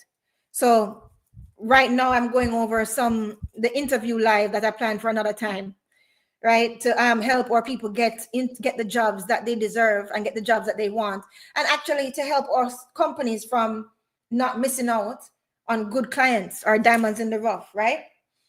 So that is a good answer. So we don't want to hear that the pay wasn't good, you didn't like the culture, they didn't treat you good. We don't want to hear that. at all. That you're just bad mouthing another company, which is probably in the same industry. You don't know who know people. You have no idea who knows who.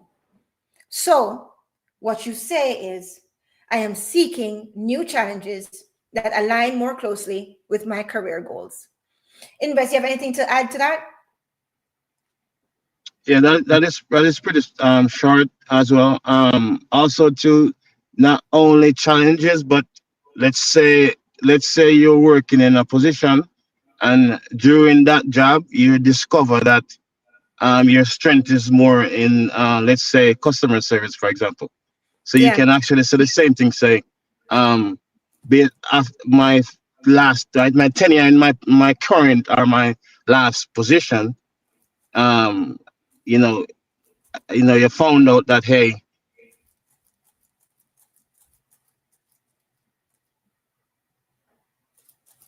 Can't hear you. Can't hear you. You chipped out there. You chipped out there. Right? All right. So here's another question that you'll more than likely get. And this trips up people all the time. I want to take off this crown off of my head now. Let's take it off. Okay. can you hear me? Not sticking to my head. Yeah, what you saying? I'm listening to you. Oh, Hi, success over. Hi. somebody called me. I That's okay. apologize. That's okay. Yeah, yeah, go ahead. I'm listening to you. We can't hear you now. Hi, success over hype. So, brother Magasi did not come today because he had a death in his family. So he's going to come next week, Sunday. So right now we're just going over interview questions that usually trip people up, because we want you guys to get the job that you want, especially if you're going for office or corporate or even an entry position. These are some of the questions that are crafted to look at your mindset that always trip people up, right? So again, as I said before, when they say to you, tell me about yourself, we don't want to hear, oh, you're a mermaid in your past, in your free time, you love to swim, you love gymnastics, you do yoga. We don't want to hear that. We don't care. That's not the question. And a matter of fact, they will let you keep talking. They will let you keep talking because legally they can't ask you these questions, right? Here is the answer. When they say, tell me about yourself, what you say, you see, you always relate it back to the position. Always relate it back to the position. So what you say is, I am a marketing professional. So you're going to go for marketing. I'm a marketing professional with over 5 years experience in digital marketing.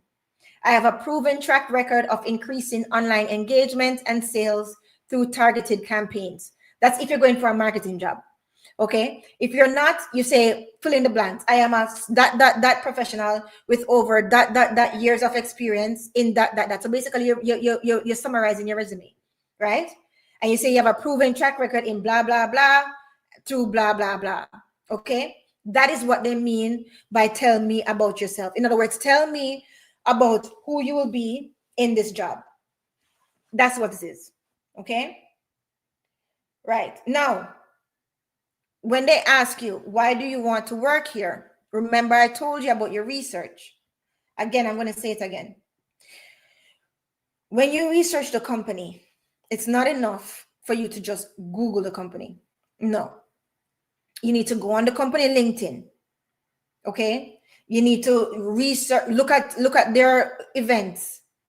You have to look at what they contribute to. That's where you find out the culture. Look at who is there in their company. Look at their LinkedIn as well. Look at their Instagram. See what they're donated to. That's where you see the company values. Don't just read the company website. Anytime Dick and Harry can do that. Pardon me. See what they donate to. See what's important to them. Okay? So when they ask you, why do you want to work here? Here is a good answer. I admire your company's commitment to innovation and sustainability, if that's true. I believe my skills in blah, blah, blah will align well with your current initiatives. Okay, again, so think about it. You admire the company's commitment to whatever it is that they're committed to. You find that from their LinkedIn. You find that from what it is that what events they have every year, where they donate to every year, right? I believe my skills in project management or whatever your skills are align well with whatever initiatives they have. The only way you're going to find out about the initiatives is if you look at their social media. Okay? So you have to do your research properly. All right. Let's see. Again, you have to tailor. It's best for you to tailor to the interviewer. So before you go into that interview, you find out, but be prepared for everything, especially if you're going for corporate. Be prepared for everything, but find out who it is that you're going to be interviewed by. Are you going to be interviewed by the HR? Are you going to interview by the manager? Are you going to be interviewed by the CEO? Be prepared for all, because you never know what might happen. But there are certain things that you can prepare for each, right? So the HR preparation, usually their focus areas for HR, because this is what's going to affect their work. This is what's going to affect HR's work, is cultural fit. So their focus areas will be cultural fit, right? They want you to emphasize alignment with the company's values and also with the dynamics of their teams, right? They're going to evaluate your behavioral competencies. Sorry, I always trip up on that word. Behavioral competencies, right? How competent you are when it comes on to your behavior, right? If you fit, okay? So you need to highlight, if you are going to be interviewing with the HR manager, you want to highlight the fact that you're adaptable, right? You want to highlight the fact that you are communicative, right? And you want to highlight also your conflict resolution skills. Those are the things you want to highlight, okay? And also your motivation and your career goals. So you demonstrate long-term interest in your company and your role. Remember, think about it. Why are these things important to an HR interview? Why? Everything I said affects the HR person's job. If you're not a cultural fit, guess who's going to have to deal with you? HR. If you don't have behavioral competencies, guess who's going to have to deal with you? HR. Right? If you can't demonstrate your long-term interest in your role, guess who's going to have to deal with you if you don't have long-term interest in your role? HR. These things here are basically cheat sheets. What I'm telling you right now are things, deep internal things. Okay? Not saying that they won't ask you those questions what I just gave you. They will ask you those questions that I gave you because they're still digging into mindset. But I'm trying to tell you, right? You have to tailor to the interviewer. Be prepared for all, but tailor to the interview, because anything can happen. Maybe the HR person is not there today, and on your way there, you get an email that says you will be interviewing with the manager for the role. You're like, Jesus, that's fine. Since you are familiar, you can highlight certain other things. Okay. The HR people want to make sure you're not going to be a problem, and they want to make sure that you're not going to add stress to their job. Okay. Right? So remember, here's some preparation tips. Okay. Research the company's mission. Research the company's recent news on LinkedIn. Their recent news on LinkedIn. Research the company's values. Okay. All right. So that's what you need to do. Right. And also prepare to discuss your resume. Right. And you focus on your achievements and you focus on your growth. Right. Now, if it's a manager that you're going to be interviewing with, right? They want to know all of the other questions that I gave you, but your problem solving skills, right? So you want to be able to provide examples of how you address certain challenges in your previous roles, because that is going to make you less of a headache to the manager, right? You also want to discuss your experiences with team collaboration. Why? Because working within teams and managing projects, that's going to make you less of a headache to the manager. Miss Julia, people don't know these gems you're giving. Yeah, that's why I'm giving them, Bruce Wayne. It's all about making us grow. Listen, we can go on the lives and we can talk about we want to help people till we're blue in the face. We can talk about we want a better Jamaica until we're blue in the face. We can criticize people until we're blue in the face. But until we actually decide to come out and actually share what we know make us better with the people who don't have that to knowledge, right? Then we can just keep talking till we're blue in the face. I'm not a blue in the face type of person. I'm BlueFire, but not a blue in the face. Okay. So, yeah, but Bruce, when I heard what you said above, you said Jamaican youth got to want themselves to be on the right track. That's true. They do have to want it. But a lot of them fall into certain pits without knowing because they're just so glad to be in Canada, right? And they fall into bad company. Okay. So I want, and they don't have a reality check. So I want that officer to come and give them a reality check, right? A reality check up here when it comes on to our youths getting into the jails and into the prisons here in Canada and what to avoid. Okay. All right. So review the job description and understand your required skills and responsibilities, especially if you're interviewing with the manager.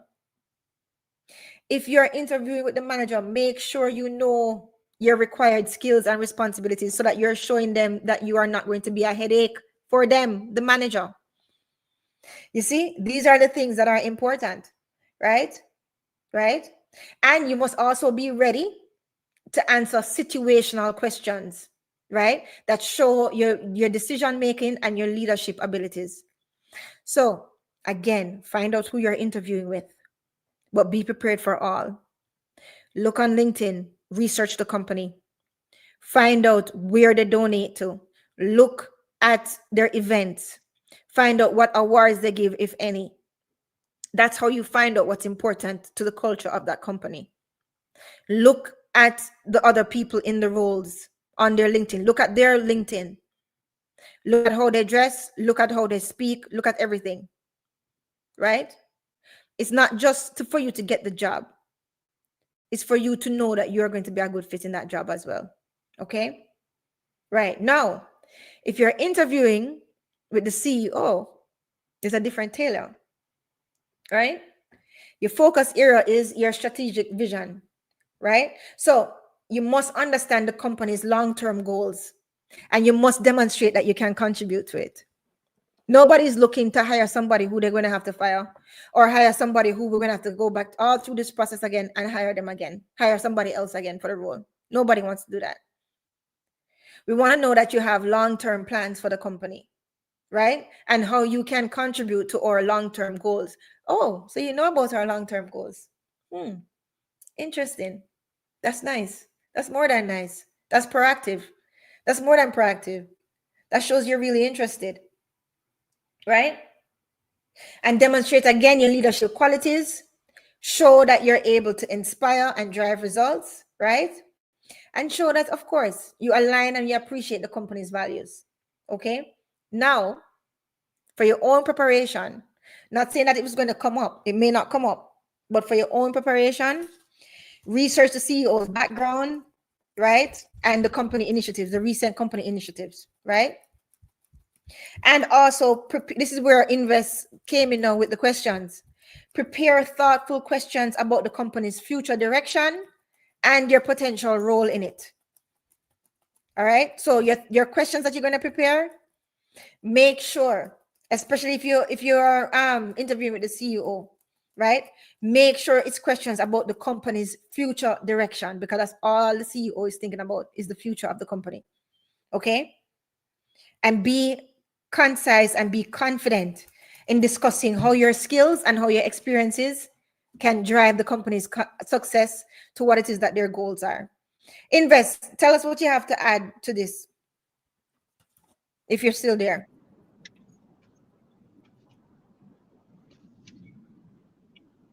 You there? No, that was pretty good. That was pretty good. Yeah.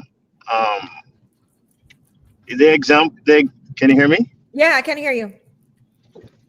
Can you hear me, Miss Julian? Yes, I can hear you. I can hear you clearly. Yeah, can hear you clearly.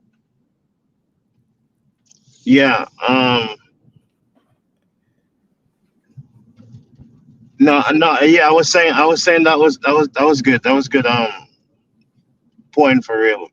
The CEO is clear on the vision, the future, and once you can say something, and depends on also your role as well. Managerial role, that's your managerial style. If you're an employee, upper up as well, like understanding keenly the future and also technology. So let's say you're a data analyst, right? You can ask him like, how AI is impacting the company right now and going forward. Stuff like Yeah. that. If you ask a question like that, then you would realize that you're a forward thinking person and would be a key asset to the company. Um, because the CEO just want his goal. If it's a major company, the shareholders are on his back every Back. single day. So Right. those things are very important.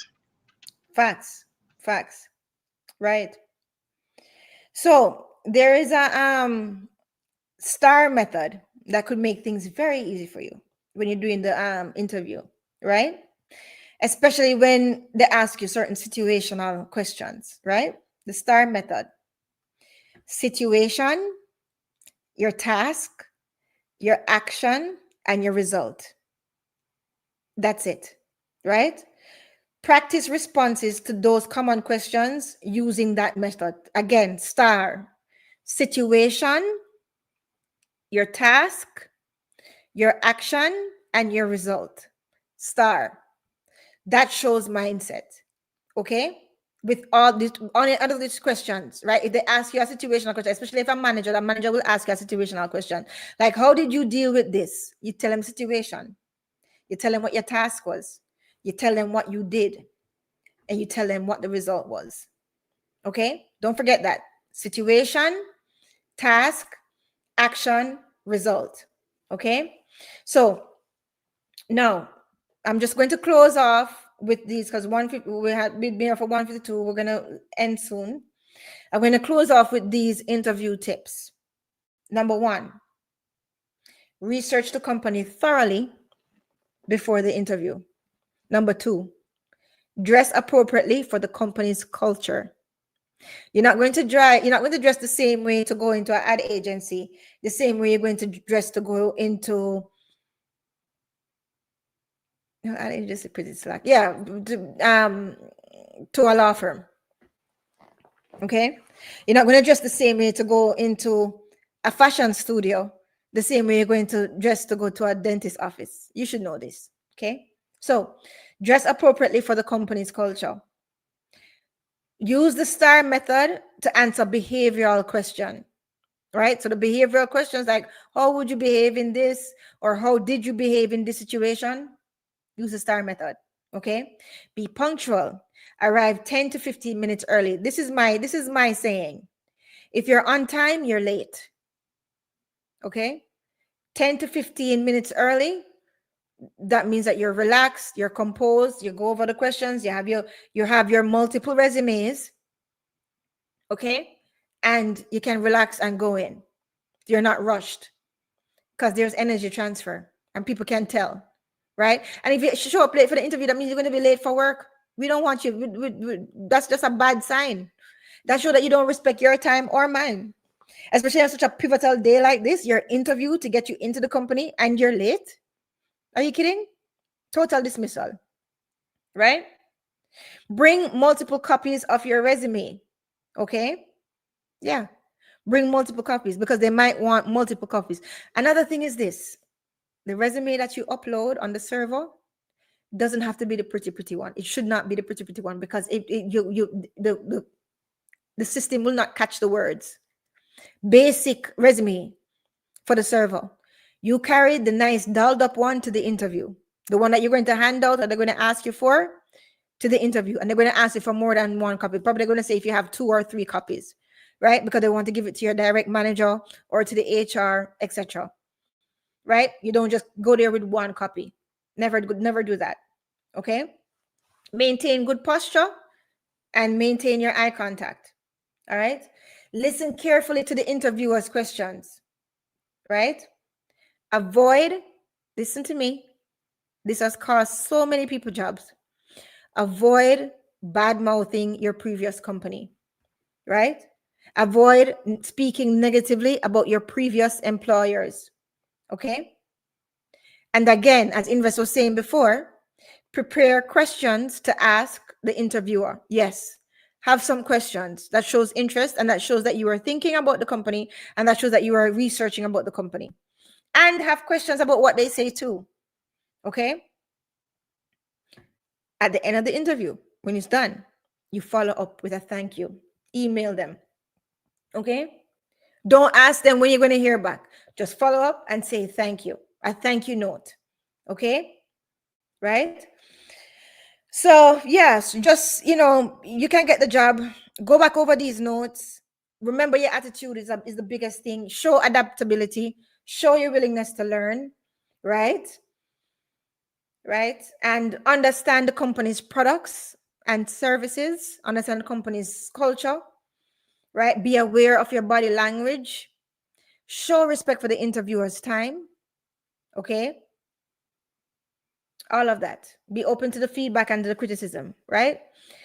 So, be prepared for everything. Be prepared to discuss your work ethic as well as, your accomplishments, right? So, just go back over this live, listen to the questions because they're going to come up in one form or the other, right? Because these questions are actually to dig into your mindset and to not cause any future problems. Okay? So, do like that. Do those things. So I'm going to end here. Invest, if you have anything else that you want to add. Let me see where you might have gone.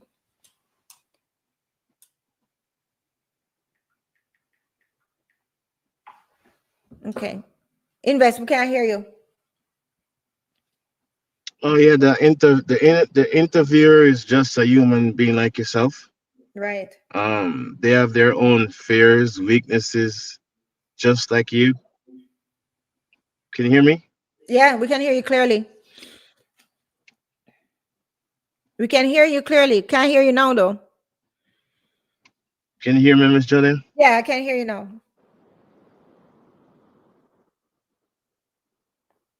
Can't hear you now, dear.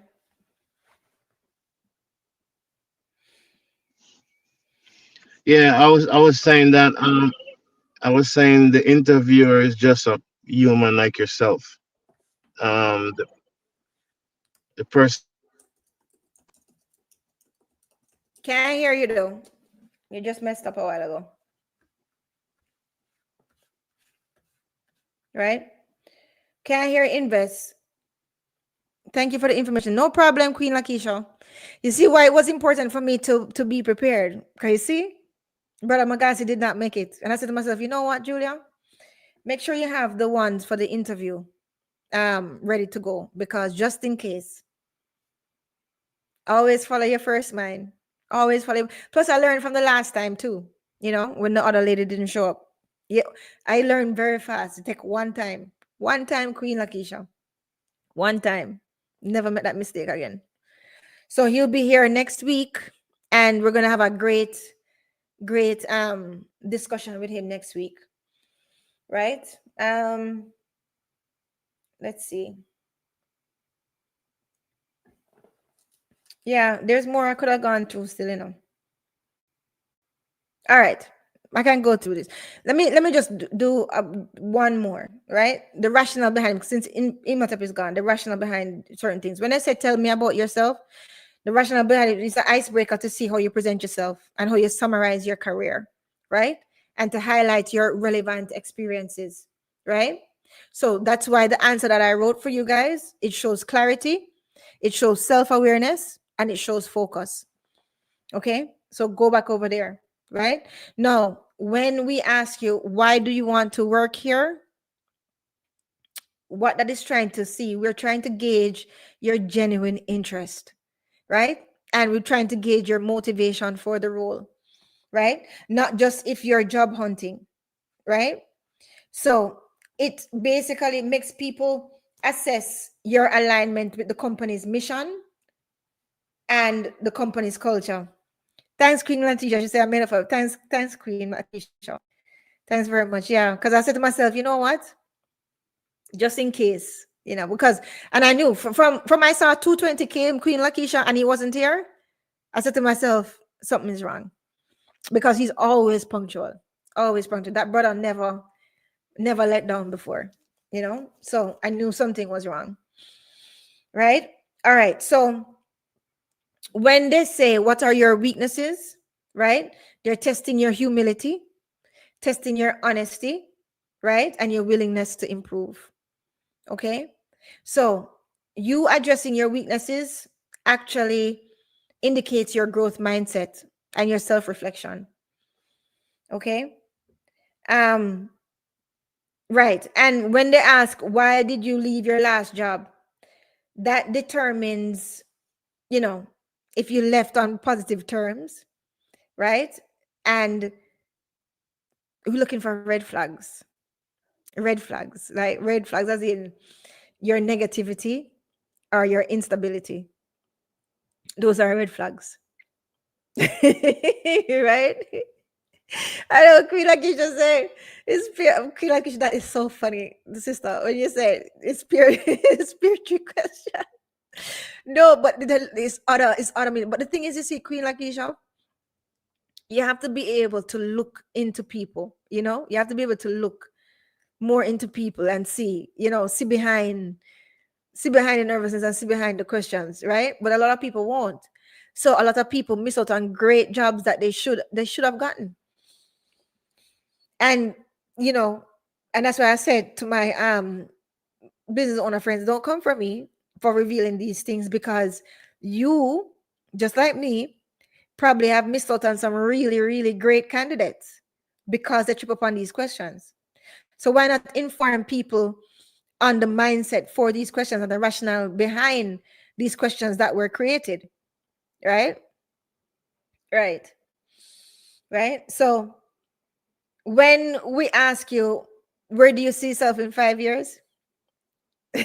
You want to know what that is? When we ask you, where do you see yourself in 5 years?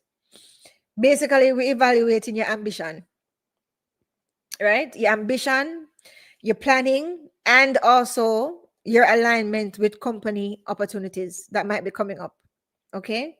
So it shows if you're goal oriented as well. Shows if you're goal oriented and if you're likely to grow in the company. Now, people grow sometimes in a company. Sometimes the way how people start, right?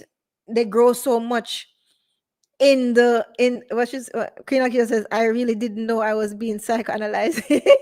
Oh yes. Oh yeah.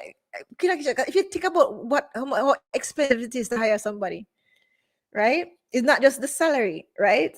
It's also the training and also the paperwork and also making sure that you don't get sued. So it's a very, very important thing. That's why headhunters get paid so much, Queen Lakeisha. That's why headhunters get paid so much money, right? And that's why for really, really high roles in certain corporations, they pick them from another corporation. They're not good. They feel like the people who are right for this role would not be on LinkedIn. They'll be in another company. That's the mindset. I'm just telling you the truth. These are facts, right? So yeah. So when they ask you, why should we hire you, right? They're testing your ability to articulate value, proposition, and also to differentiate yourself from your other candidates, right? So all of that. There's a whole. I should probably do another live. You know what? I'm gonna do another live, and I'm gonna show you guys what not to do on your resume, right? And what to do as it even to the labeling of your resume, right? Even the labeling of your resume can be a headache. Okay, and also too, if you're putting your resume in certain processes like Indeed or Job Hunter or something like that, there's certain things that you need to highlight for the system to pick you up. So I'm going to do another live on that. Yeah, maybe this will be a part 2. But next week, we're going to have Brother Magasi. So we'll do, maybe we'll do a fireside chat with this, right? A fireside chat will be better. Anyway, bless you guys. Thanks for being here. And thanks for the good faith. And I hope it was, I hope it was beneficial for you, even though Brother Magasi wasn't here. We just have to roll with the punches, guys. We can't get ruffled. We just have to just stick and move, right? Stick and move. All right. Bless you guys. And thank you for everything. And I'll see you next Sunday for Brother Magasi. I want to think when I can do put me in a depression, when I favor blood clot, when I go in a depression left me. When I go in a depression left me, because when I sad, me happy, move on a blood clot. When I not steal my joy.